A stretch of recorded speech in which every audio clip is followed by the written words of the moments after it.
For generations, people have found refuge in the beauty of our national parks. A landscape of pristine forests, shimmering lakes, and meandering rivers. Some come in search of solace, and others, adventure.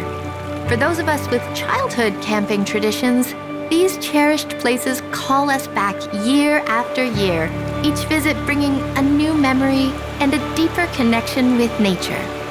But not everyone in the park is on vacation. For some, it's their life's work, dedicating themselves to preserving and protecting the land we love. We are deeply connected to nature, from old forests to rugged coastlines, the tiniest wonders and vast open spaces. It's where we come from and what we share with all living things. It's time to rediscover the wild.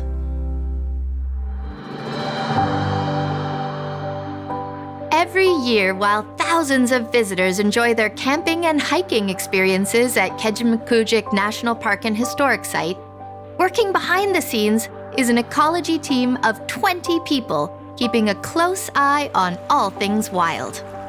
For park ecologist Matt Smith, Keji is more than just a job. His connection to this land is rooted in years of family trips and wonderful memories.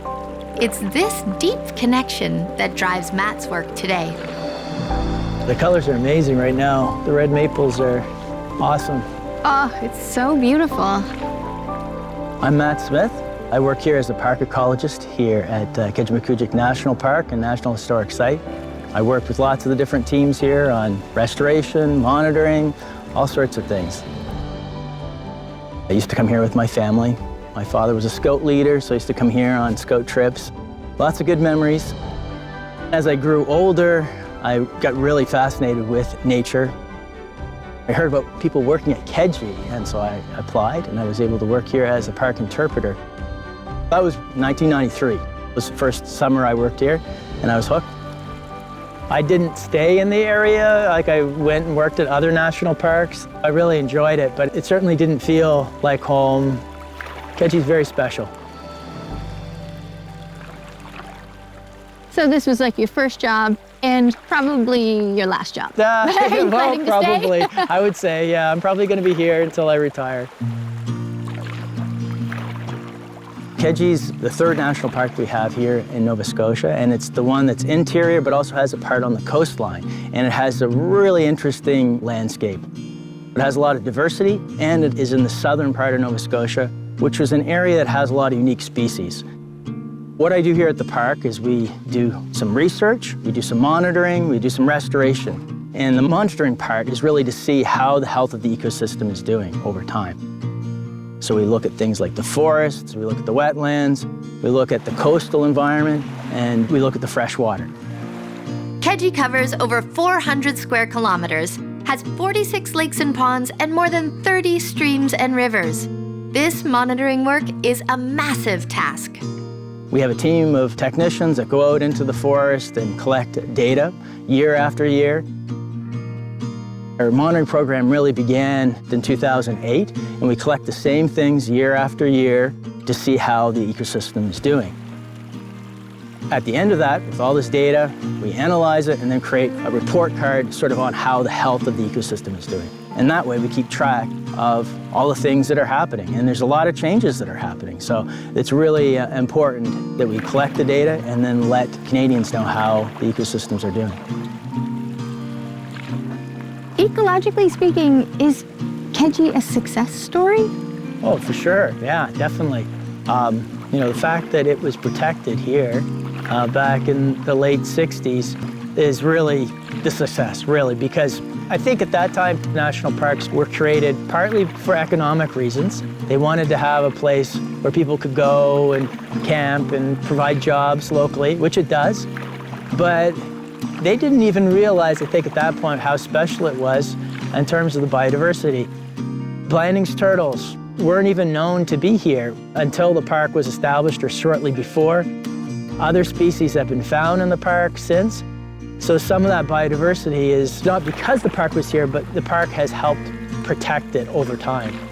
If it hadn't been protected, you just imagine what it would be like. There could be lots of cottages everywhere. There could be lots of infrastructure, bridges and roads, and that will have an impact on the wildlife. I'm over 50 now. Things have changed, and we know about climate change, and we can see that happening around us. And then there were invasive species. So we've had hemlock woolly adelgid is something which just arrived in Nova Scotia in 2017. The next year, we found it in Kejimkujik in the campground in 2018. That's having a dramatic impact on our forests. We've also had chain pickerel show up in the park. That also happened the same year, 2018. Not a good year, and that's decimated our trout populations. We've had some major changes. It's hard to believe. We're doing our best, for sure, and Parks Canada is a leader when it comes to helping the ecosystems and monitoring the change. But it is overwhelming sometimes, and it's hard to see things changing that you're used to being a certain way. Things are going to modify and change. We're kind of helping to direct the change a bit in some areas and help the species that really need help. We can't see the future, but we know it's going to look different. However, the efforts Matt and his team are making are helping. One endangered species that holds a special place in the hearts of parkgoers is the Blandings turtle. And this year, their numbers are something to celebrate. The Blandings turtle recovery effort is led by Norm, who's the leader of the Friends of Kejimkujik effort. Norm has been here for 20 years working on Blandings turtles. They're an incredible group of volunteers. We really owe a lot to Norm here in the park for helping protect the Blandings turtles. Wow. Yeah. So you have so many dedicated volunteers that give a lot of time each year to your conservation projects. Is there any room for someone who maybe doesn't have a whole lot of time, but also feels really passionate about helping out and giving back in some way? Yeah, for sure. There's ways, as a visitor here to the park, you can help with the Blandings turtle. You should meet Norm. He's incredible. Even if you're only here for a day, he'll take you out to help with the turtles and help with the recovery effort. Really? All right, well, that's where I'm headed, obviously. I'm learning a lot from Matt about the challenges of ecology work here at Kejimkujik. And I'm excited to meet Norm and help with the Turtle Recovery Project. I love a good success story.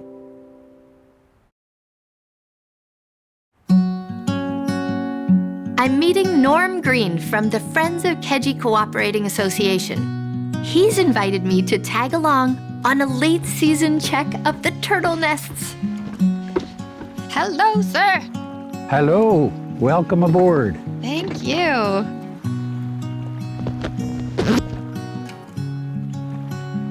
My name is Norm Green.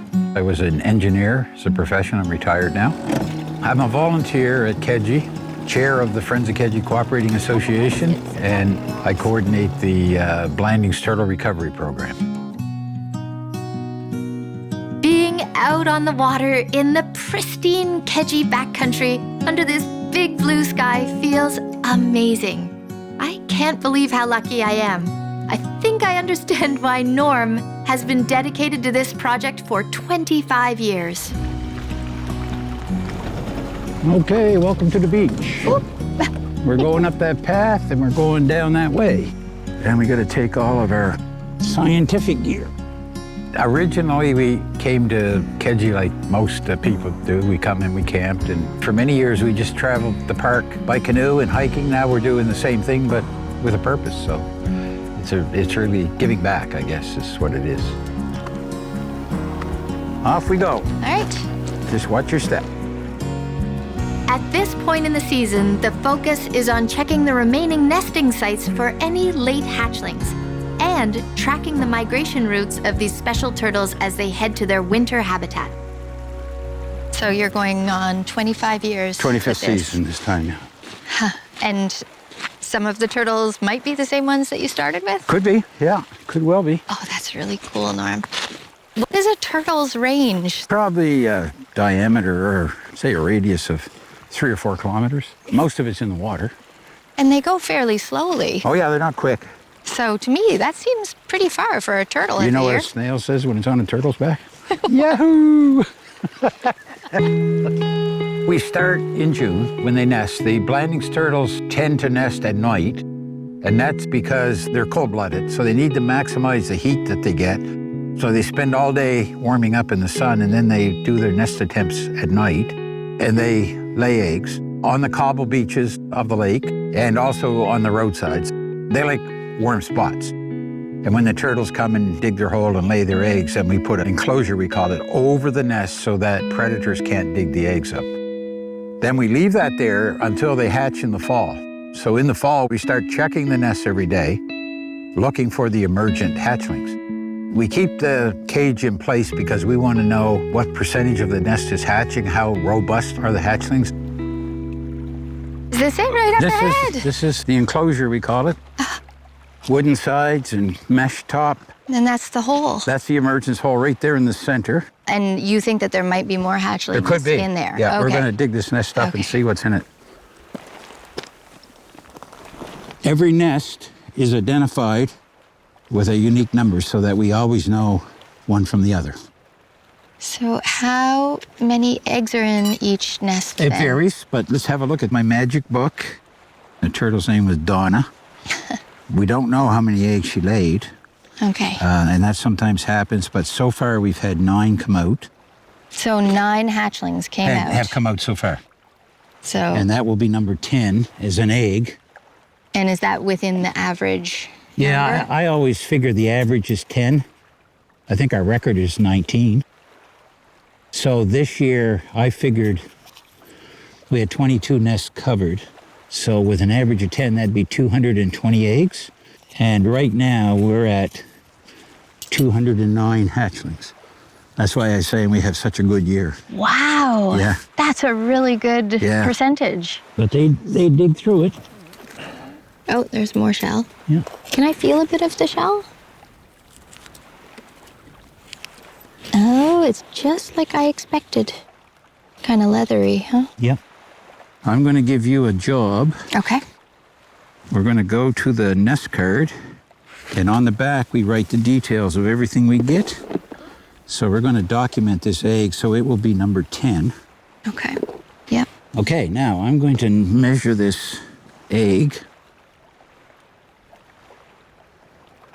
It's quite heavy, which tells me that it's soaked up a lot of liquid. And okay. that it's undeveloped. I'm going to open the egg. And why would you open the egg? We want to see if this one was fertile or not, and whether there was any development. And there was development, I can see right away. Look at that. Yeah. Okay. So this egg was fertile. It Yeah. just failed to develop beyond a certain point. Okay. Right? So now if we go into your book and you look down here to status, Status right here. you got undeveloped egg. That's what we have. So So the this is number status 6. column is a 6. So what does this tell us about Donna as a successful female? Oh, very successful. Every egg developed. And 9 out of 10, 90% of them produced hatchlings. That seems like a high number. That's pretty good. When you consider she dug a hole in gravel and left it, right? And walked away. Finding turtles in the wild like this can't be easy. It takes about 70 volunteers each year and a long-term, concerted effort to keep track of them. And a little technology helps too. The Turtle Recovery Program uses satellite tags and radio transmitters to track the turtles, which is especially helpful during nest watch in the spring. Oh, okay. This is a different landscape. This is nice. Yeah. Norm's eager to have a listen for a new turtle they discovered this year. They call her Alice. Her signal was picked up a few days ago, and he's hoping to track where she's heading for the winter. We know from previous tracking that she's now gone up this brook. She'll go up there probably a couple of kilometers, and that's where she'll stay for the winter. So they go way upstream to hibernate, and then in the spring they'll start moving their way down, and we can listen to them day after day and hear them getting closer and closer to the lake. Neat. And then they'll come out here and nest and start it all over again. Wow. All right, So shall we have a listen? Yep, let's see if we can hear Alice.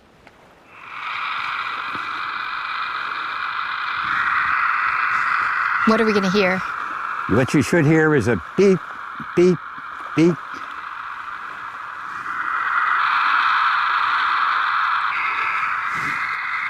Oh! That's her. Yeah, they're a long ways away. But you can hear it. The efforts to protect the Blandings turtles are not only benefiting this endangered species, but are also having a positive impact on the people involved. And I can see why. What a place. So not a bad workplace. No, not at all. No, I love my office. It's a very nice office. Yeah, I think after 25 years, this is pretty much your habitat, too. Oh, yes, yeah, yeah. By definition, volunteers, we get paid very well, but it's not in money. We get paid in our experiences and like being out on the beaches today. Probably our legacy is the volunteers that will follow after us to carry it on. The impact we have on other people with what we do is probably bigger than any other impact that we have. Educating them and getting them to care about nature and care about animals. My wife and myself, our legacy will be the volunteer team we leave behind. Spending the day with Norm has been a lovely way to see some of the meaningful work going on beyond the campsites. But not all the action happens at the water's edge. Deep in Keji's old growth is a project that's focused on a much more unlikely critter who serves as a bit of a canary in the coal mine in the forest.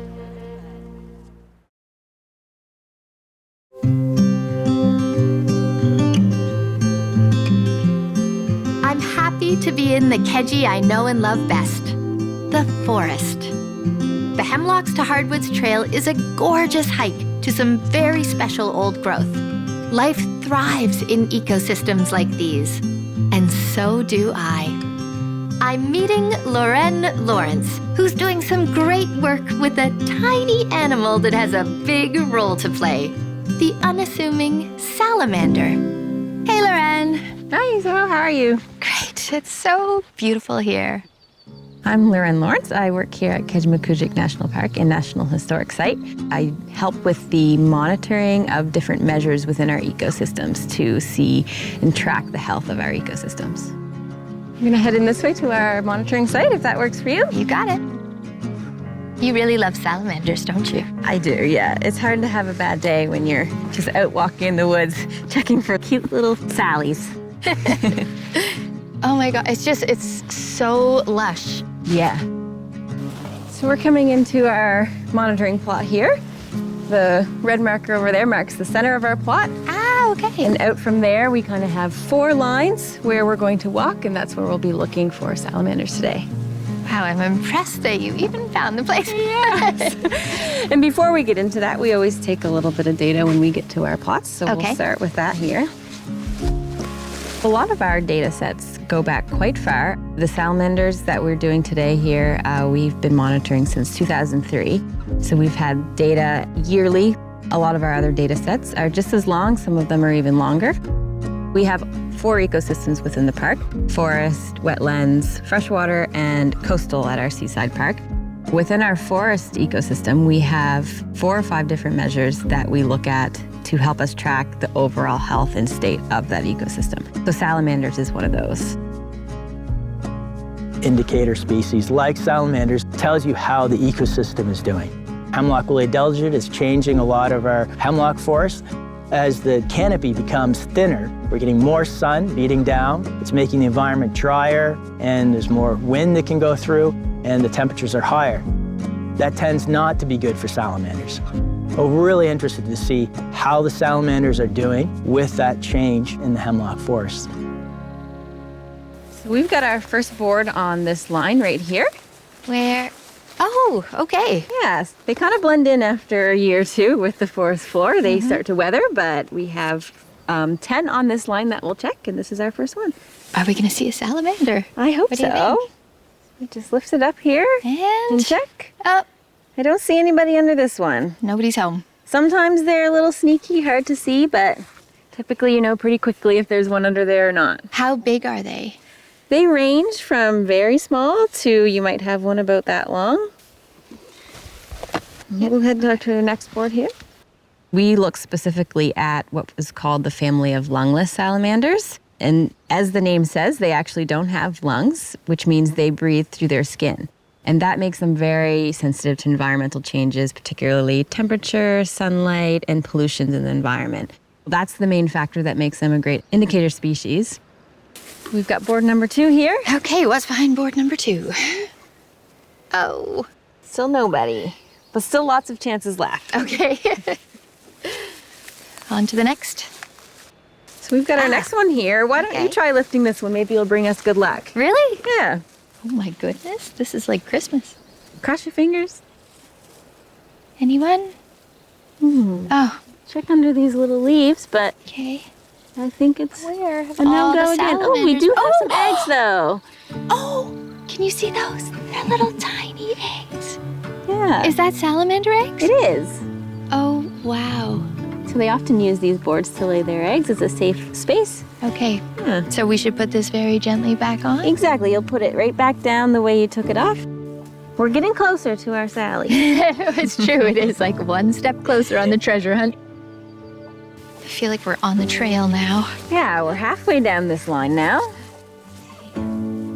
See who's under this one. We do have a little pile of eggs again. Oh, yeah. Oh, and actually, we do have a little baby. No. Yeah. Oh. They're so small It's so sometimes tiny. you can't even see them. You won't believe this. It's just like this big. Look at his little eyes. You totally talk to them, don't you? Yes. Especially the little ones. They're just so cute. Yeah. I think they're hard not to love. They're quite cute. Yeah, we have kind of a sentimental term for them as Sallies here, we call them. So that one's displaying the classic red back. This is the way they get their name.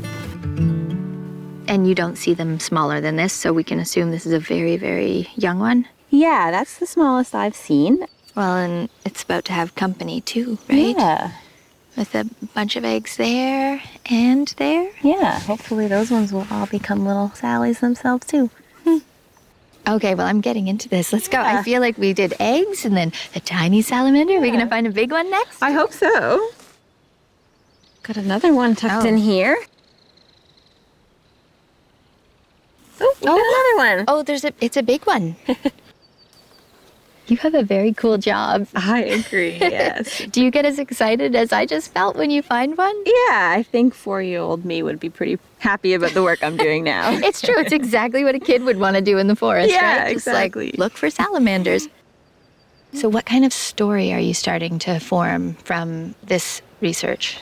Over the last little while, we are in what we call the green in terms of their population numbers. So they're at a healthy number, but we are seeing a trend decline in their population. And we're not sure why yet. That might be the next step, is to see if we look into why they might be declining. Okay. And no matter what, your team is on it and keeping track so that you can take care of them and the whole ecosystem going forward? Exactly, yeah. We'll be out here every year. We'll keep coming and checking on them. It sometimes can be a little discouraging knowing of the invasives that are attacking both our aquatic systems and our forest systems here. But to be able to work in a space like this, you have to just focus on the positive and be able to see the beauty in it and know that the work you're doing hopefully will be helping to determine how we can keep them around for the future. The conservation work being done by Matt, Norm, Loren, and the dedicated team of staff and volunteers here at Kejimkujik National Park represents an incredible commitment to stewardship. And isn't that just what we need right now? Working with Mother Nature is an investment in the long term for the turtles, for the forest, for our grandchildren, for all of us. By caring for the land, the forest, the water, and all living things, we help safeguard the richness of life. Our actions today shape the world for generations to come. Measuring how the ecosystem is changing is really important. We're doing our best when it comes to helping the ecosystems and monitoring the change. But it is hard to see the ecosystem change, where it feels like we should do something about it, and we can do something. This spot and the biodiversity that's there and the passion that people feel for the national park make me feel very privileged to work here. Just honored, really. I've always felt a special connection to being outside in nature, and I think a lot of people do. So I think it's important that we monitor these ecosystems and protect these areas and help to restore them when they need help, so that people will always have these spaces to come to and connect with. National parks are, in my mind, national treasures. They're protecting something that humans have a very low impact on. Ecologically, they're preserving something that's special. They provide a space where people can safely expose their family to the out of doors. I think the National Park program is very important. This park and all the others are very, very special places, very precious.